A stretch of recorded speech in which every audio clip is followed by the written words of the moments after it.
The knock came at 11:47 at night, on the worst day of my life, and I almost did not answer it.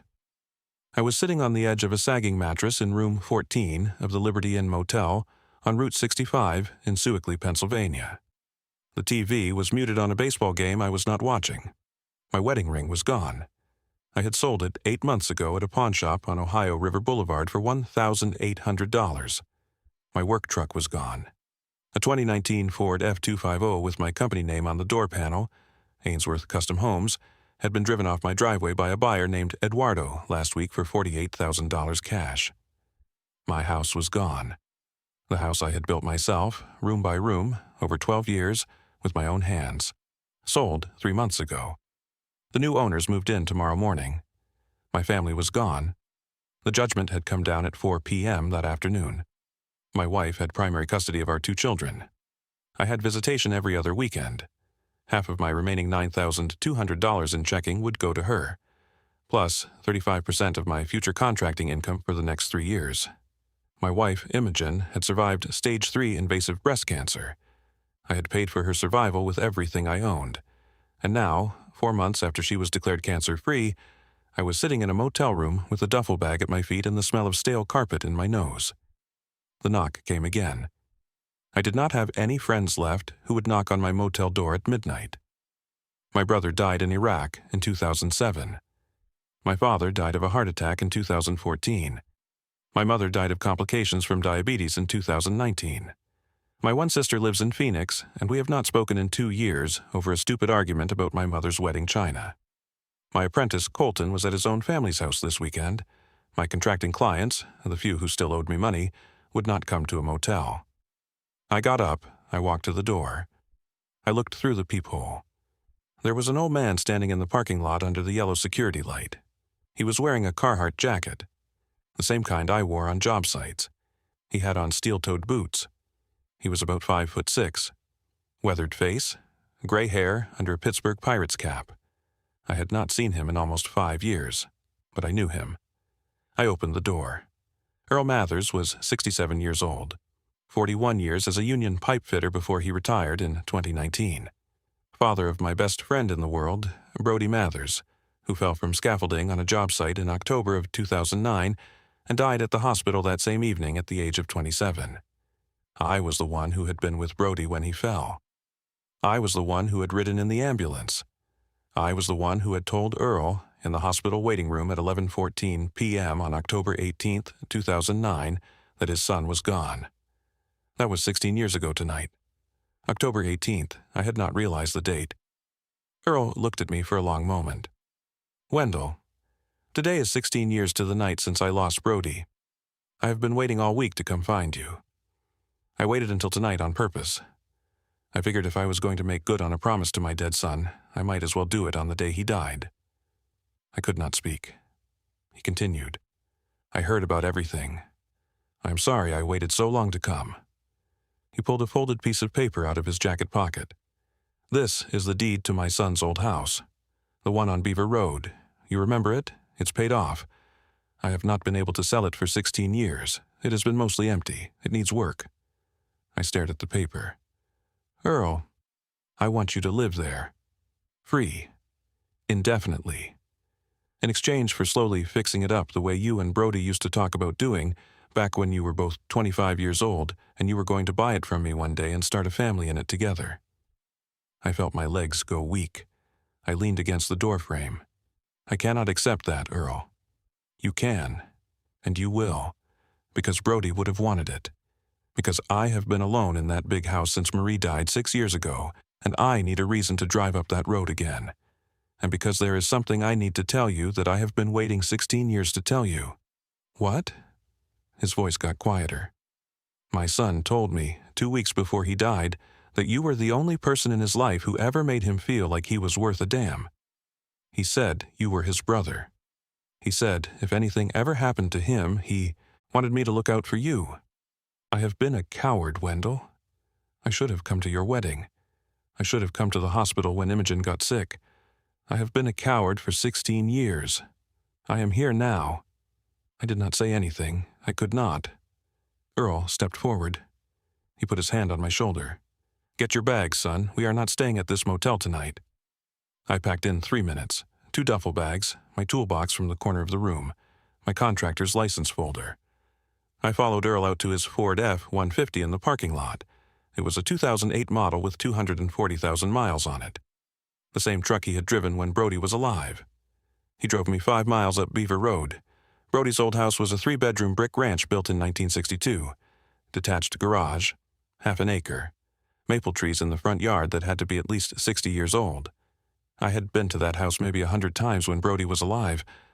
I had not been there since 2010. Earl unlocked the front door. He turned on the kitchen light. The house smelled like old paper and dust. He set my duffel bags down on the kitchen floor. There is no food. The water is on, the gas is on, the electric is on. I had everything turned back on a week ago. A week ago. Mike Hollander told me what was happening to you. He's worked construction with both of us. He came by my place last Wednesday, told me about the divorce, told me about the motel. You knew. I knew. I have been waiting for tonight since Wednesday. I sat down at the kitchen table. Earl made coffee in a percolator on the stove. The same percolator his wife Marie had used when I was a kid, when Brody and I would come back from the river and Marie would make us coffee like we were grown men instead of 15-year-olds. He poured 2 mugs. He sat down across from me. Wendell, I'm going to tell you something else. You can sleep in the back bedroom tonight. The sheets are clean. I changed them on Tuesday. I nodded. I drank some coffee. Earl. Yes. I do not deserve this. That's the problem with men like you, Wendell. You think deserving has anything to do with anything. It does not. Brody knew that. I knew that. Now you know it too. I sat at that kitchen table for a long time after Earl left to drive home. I thought about the last 16 years. I thought about my brother in Iraq. I thought about my parents in the ground. I thought about Brody on the scaffolding. I thought about Imogen in the chemotherapy chair. I thought about my children. Then I went to bed in my dead best friend's old bedroom and slept for 14 hours straight. My name is Wendell Ainsworth. I am 44 years old. I have been a residential general contractor for 25 years. I started my own company, Ainsworth Custom Homes, in 2011. We build and renovate 4 to 6 homes a year in the Pittsburgh metro area. I will tell you how I got to that motel. In March of 2023, my wife Imogen found a lump. She was 40 years old. She was a high school art teacher who had stopped working in 2017 to focus on the family. She was a good mother. She was a beautiful woman. We had been married for 14 years. We had 2 kids, Asher, 12, and Hadley, 9. The biopsy came back as stage 3 invasive ductal carcinoma. Aggressive, time-sensitive. The first oncologist we met with, Dr. Phineas Yardley at the West Penn Cancer Center, laid out the treatment plan. Mastectomy, 6 rounds of chemotherapy, radiation, reconstruction, genetic testing, follow-up imaging. He said, Mrs. Ainsworth has a strong chance of full recovery, but we need to start within 30 days. We left his office and went to lunch at a sandwich shop on Penn Avenue. I held her hand across the table. She cried for 15 minutes straight. And then she said, Wendell, I am scared. I said, we are going to do whatever it takes, whatever it costs, you are going to live. That afternoon, when we got home and our insurance company called us back, we found out we had a problem. Our health insurance plan had switched in January when my old broker had recommended a different policy with lower monthly premiums. The new plan had a major coverage gap for in-network oncology. Specifically, none of the major Pittsburgh area cancer centers were in-network. If we used the in-network providers, the treatment would have been free. If we used West Penn, where Dr. Yardley practiced, where the most aggressive treatment plan was offered, where Imogen's specific tumor pattern had the best documented outcomes, we would be paying out of pocket. I asked the insurance representative how much out of pocket. She said, Sir, with this diagnosis and treatment plan, you are looking at an estimated $340,000. I sat in my truck in the West Penn parking lot for an hour. Then I made the decision. We would use Dr. Yardley. Imogen would get the best possible care. I would figure out the rest. The total cost over the next 18 months broke down approximately like this. Mastectomy and reconstruction surgery, $87,000. Chemotherapy, 6 rounds, $134,000. Radiation, 28 sessions, $42,000. anti-nausea medications and supportive drugs, $19,000, genetic testing and quarterly imaging follow-ups, $28,000, emergency hospitalization for sepsis during round 3 of chemotherapy, $30,000, total, $340,000. I sold our house in May of 2023, got $312,000 net after the mortgage payoff. We moved into a rented duplex in McKees Rocks. I sold my 2019 Ford F250 work truck, the one with my company name on it, for $48,000. I bought a 2009 Chevy Silverado for $9,000 cash to keep working. I cashed out my retirement accounts, $74,000 after early withdrawal penalties. I sold Imogen's wedding ring set. She had asked me months earlier to keep it safe in our home safe because the chemo had made her hands too thin to wear it. $11,000 at a Pittsburgh estate jeweler. I sold my own wedding band for $1,800. I sold my grandfather's gold pocket watch, the one he had given me at age 16, the only thing I had of his, for $4,200. Total raised, $451,000. After all medical bills, our rent during the 18-month treatment period, the kids' school costs, and basic living expenses, $9,200 left in checking on the day Imogen was declared cancer-free. I did not sleep more than 4 hours a night for those 18 months. I lost 22 pounds. I drove Imogen to every chemotherapy appointment. I held her hair when she vomited into the toilet at 3 in the morning. I held her hand when she cried. I told her every day she was going to make it. In late August of 2024, Dr. Yardley walked into the exam room and said, "Mrs. Ainsworth, the scans are clean. You are in complete remission." Imogen cried. I cried. I drove her home. I made her a steak dinner. I told her I loved her. She told me she loved me. 3 weeks later, the woman from the cancer support group started inviting Imogen to wellness dinners at restaurants in Shadyside. The woman was named Saskia. The wellness coach she always brought along was named Damien Egan. He was 38 years old. He had ice blue eyes and the kind of body you get from spending 3 hours a day at the gym instead of working a real job. Imogen started going out 2 nights a week, then 3, then 4. I did not say anything. I was too tired. I was too grateful she was alive. On a Tuesday afternoon in October of 2024, I came home from a job site at 2:30 p.m. because I had finished my work earlier than expected. There was a black BMW in our driveway that I did not recognize. I went inside. I heard them upstairs in our bedroom. I did not go up. I turned around. I walked back to my truck. I drove to a coffee shop in the Strip District. I sat there until 6 p.m. That evening at dinner, I said nothing. 2 weeks later, Imogen sat across from me at the kitchen table of our rented duplex. "Wendell, I want a divorce." I looked at her. "Why?" She actually laughed. It was a small laugh. A nervous laugh. But it was a laugh. "Wendell, I've been through something life-changing. I am a different person now. I want a real man now. Someone who understands what I have been through. Someone who can match my new energy. You have been a wonderful caregiver. But I need more than a caregiver. A real man. I'm sorry, Wendell, that came out wrong. But yes, I need a real man now." I sat there for a long moment. Imogen. I sold our house. I sold my truck. I sold my wedding ring. I sold my grandfather's pocket watch. I worked 7 days a week for 18 months while you were getting treatment. I held your hand. I held your hair. I drove you to every appointment. I made sure you lived. I know, Wendell, and I am grateful. But gratitude is not love. Gratitude is not love. No. Imogen. Yes. What do you want? A divorce, primary custody, half of what's left, and reasonable spousal support during my recovery period. Recovery period from what? You are cancer-free. My emotional recovery, Wendell. Cancer is more than physical. I did not respond. I got up. I went outside. I sat in my truck in the driveway for 2 hours. The next morning, I called every divorce attorney in Pittsburgh I could afford. I retained a man named Hayes Cap. General practice. $85 an hour. The cheapest competent attorney I could find. Imogen retained Trenton Marlowe. Aggressive divorce specialist. $700 an hour. I did not know yet who was paying for him. The divorce proceedings took 5 months. Imogen's attorney argued that I had been emotionally absent during her cancer treatment, and that my obsessive focus on raising money had left her feeling unsupported and isolated. He argued that my contracting business, which had nearly collapsed during her treatment because I had no time to bid new work, was unstable and unsuitable for primary custody. He argued that her cancer recovery required a stable home environment, which meant the kids had to stay with her.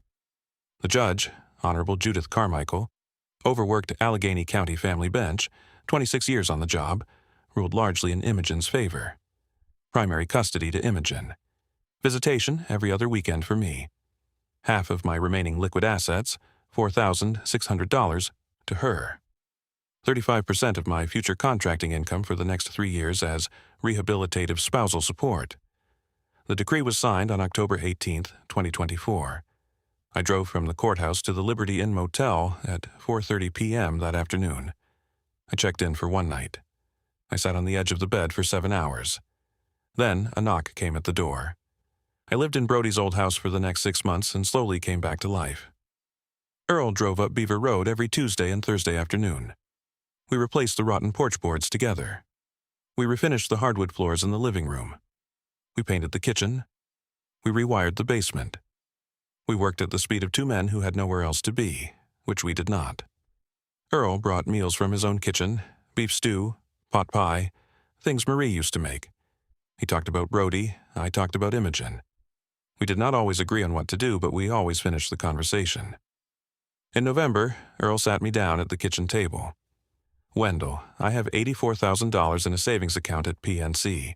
It is money I will not use. My pension covers everything I need. My house is paid off. My truck still runs. I have no children left to give it to." He pushed an envelope across the table. "I am offering it to you as a no-interest loan. Pay me back when you can. If you cannot, do not. Use it to rebuild your business." I tried to refuse for 40 minutes. Earl outlasted me. I took the loan. I bought a 2017 Ford F250 for $36,000 cash. I replaced the major tools I had sold. I redid my marketing. I called every former client who had ever liked my work and told them I was back. Within 3 months, I had 4 active job sites. By April 2025, I had 6. My apprentice, Colton Pratt, 22 years old, the kid I had trained from age 19, came back full-time. He had been working at a different contractor while I was in survival mode. He left them the day I called him. "Boss, I would have come back the day you asked. I just didn't know if you were ready." "I'm ready now, Colton." "Then I'm here." In April 2025, an attorney I did not know contacted me. Her name was Helena Crenshaw. 52 years old, family law specialist with a specific practice area she called the survivor reversal, cases where a husband had paid for a wife's medical care and then been financially ruined by her in the divorce. She had heard about my case from another contractor in the Pittsburgh Union Hall whose own wife had pulled a similar maneuver after recovering from leukemia. We met at her office in downtown Pittsburgh. She read through my divorce paperwork for 2 hours. Then she set the folder down. "Mr. Ainsworth, I am going to ask you a question.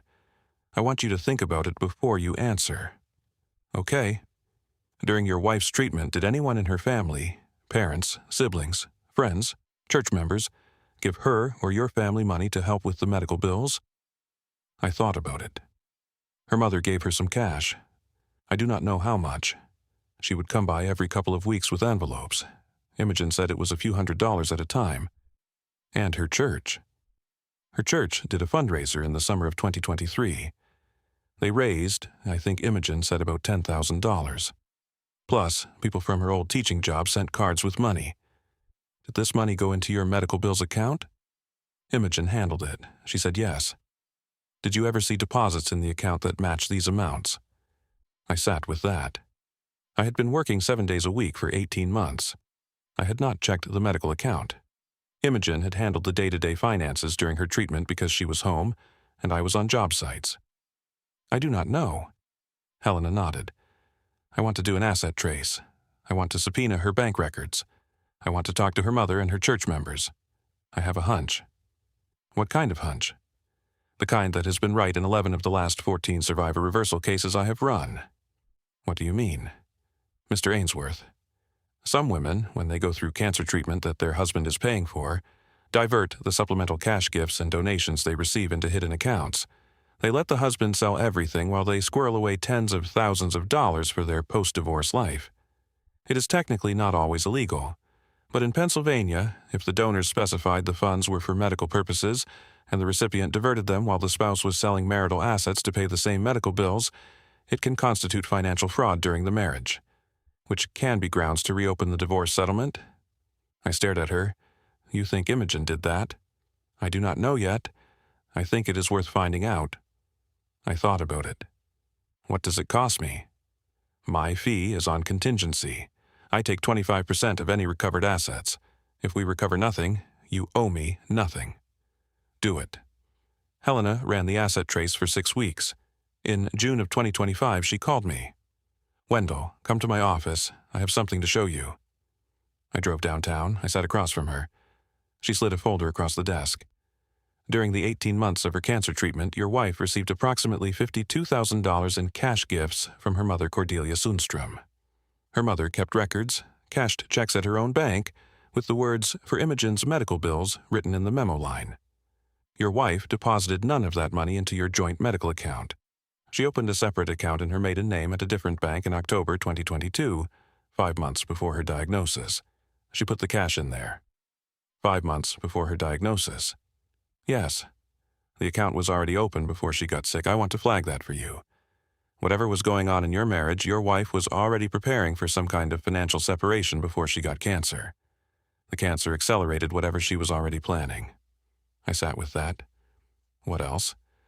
Her church congregation raised approximately $26,000 over the 18-month treatment period in fundraisers and individual donations. All of it given to her in cash or checks made out to her personally. None of it went into your joint accounts. It all went into her hidden account. How much total? Plus some additional cash gifts from her former teaching colleagues, approximately $12,000.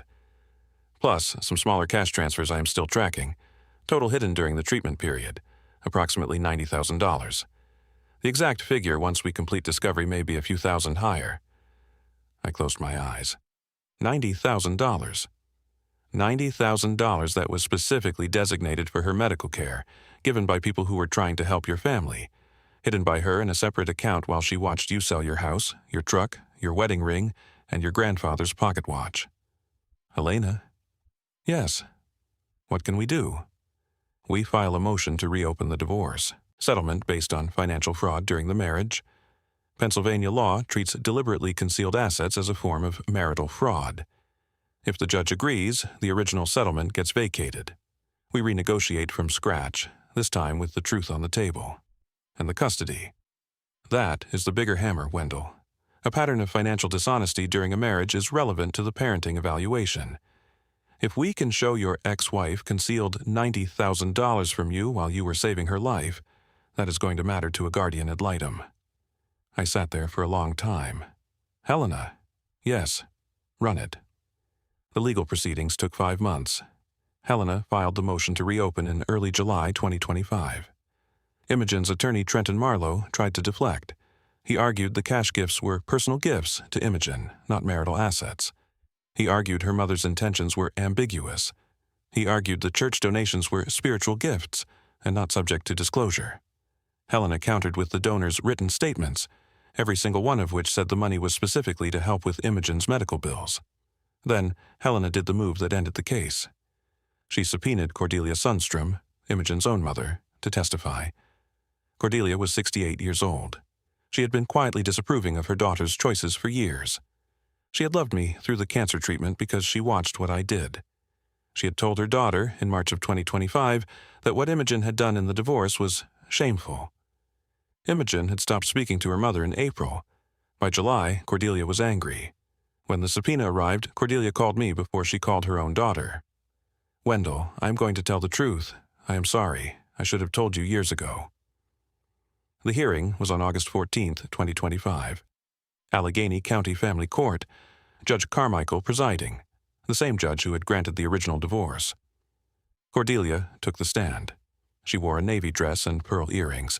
She looked her daughter directly in the eyes across the courtroom. She testified for 47 minutes.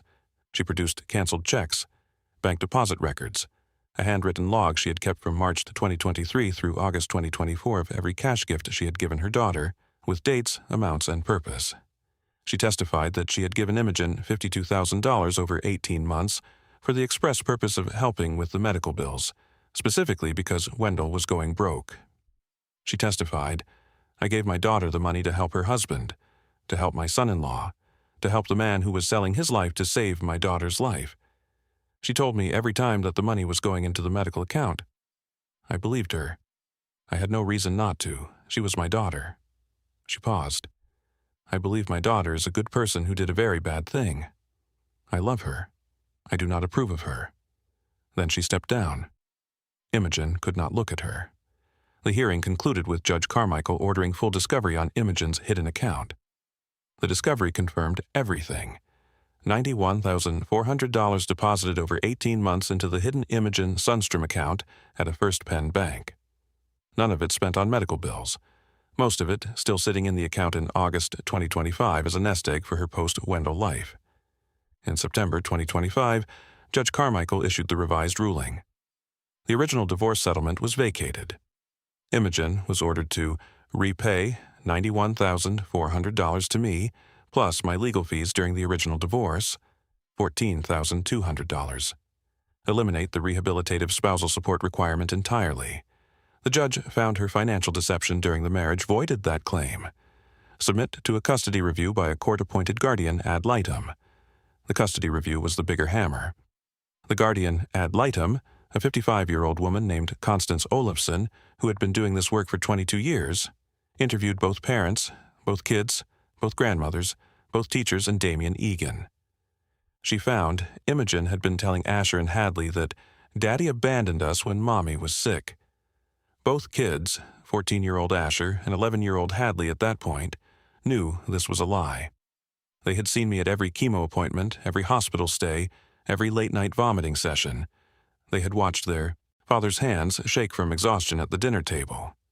They knew the truth. Imogen had introduced Damien Egan to the children as Mommy's friend within 4 weeks of the divorce decree. Damien had been spending the night at her apartment regularly while the kids were home. Imogen had told her therapist, a fact discovered through subpoenaed records with the kids' guardian's authorization, that she felt like she had earned a fresh start after surviving cancer and that Wendell was holding her back from the life she deserved. Constance Olafson's report ran 93 pages. Her recommendation, primary physical and legal custody to me. Imogen to receive supervised visitation only for the first 6 months, transitioning to every other weekend after a parenting course. The custody modification hearing was on November 12, 2025. Judge Carmichael accepted the recommendation. I got my children back. Asher moved into Brody's old bedroom, which Earl and I had repainted and prepared together. Hadley got the smaller bedroom that Marie had used as a sewing room. I made dinner for them every night. I drove them to school every morning. Earl came over every Sunday. He taught Asher how to fish in the Ohio River. He taught Hadley how to use a bandsaw safely. He sat at our kitchen table and drank coffee while I made breakfast on weekends. He was the closest thing my kids had to a grandfather. Both of mine were dead. Imogen's father had died of a heart attack in 2020. Cordelia visited but lived 2 hours away in Erie. Earl filled the role. Imogen lived in an apartment in McKees Rocks with Damien Egan for 7 months. In December of 2025, Damien left her. According to a mutual friend who told me later, Damien had figured out that Imogen was broke after the asset reversal and that her future earning potential was minimal. She tried to call me. I did not answer. She tried to reach me through Asher. Asher, 15 years old by then, told her, "Mom, I forgive you because you are my mother. But Dad is the one who saved your life, and you laughed at him. I will not forget that." I do not know what Imogen did after that conversation. She lives somewhere in Pittsburgh now. The kids see her on supervised visits. She is permitted to have unsupervised visits starting in May 2026 if she completes her parenting course. She has not apologized to me. I do not need her to. It is now spring of 2026. I am 45 years old. Asher is 15. He plays baseball. He talks about wanting to be a contractor like me, although I have told him to think bigger. Hadley is 12. She is in advanced math. She wants to be a veterinarian. My company, Ainsworth Custom Homes, did $640,000 in revenue in 2025. We are projecting $850,000 for 2026. Colton has been promoted to project manager. I have hired a second apprentice. I paid Earl back his $84,000 in February of 2026. He tried to refuse the payment. I outlasted him. I have not dated since the divorce. I think I might, eventually. Not yet. Earl is 68 now. He still drives up to the house every Sunday. He sits at our kitchen table. He drinks black coffee from the same percolator that Marie used to make Brody and me coffee from when we were boys. The deed to Brody's old house is still in Earl's name. Earl tells me he is going to leave it to me in his will. I have told him I do not want it that way. I would rather buy it from him at full market value when he is ready to transfer it. He shakes his head and says we will see. I think we will see. Sometimes, late at night, I sit on the back porch of Brody's old house. I look out at the yard where Brody and I used to drink beer when we were 23. I think about my best friend who fell from scaffolding 16 years ago. I think about his father who knocked on a motel door at 11:47 at night, on the worst day of my life, 16 years to the day after his son had died. He had been waiting 16 years to make good on a promise. I had been waiting 16 years to be the kind of man who needed it made good. We did not know we were waiting for each other, but we were. So let me ask you something. If you sacrificed everything for someone you loved, your home, your savings, your wedding ring, your reputation, and they laughed at you when you were finished, would you have the strength to start over, or would you stay in the motel room? I almost stayed in the motel room. If Earl had not knocked, I do not know what would have happened to me that night. I know what would have happened to my children. Sometimes the people who save us are the ones we have not seen in 5 years. Sometimes they have been waiting their whole lives for the right moment to repay something we did not even know was owed. If you have someone in your life, a friend, a relative, a stranger from your past, who showed up for you at your lowest moment, drop their first name in the comments below. Just one name, I read every single one. If this story moved you, hit the like button.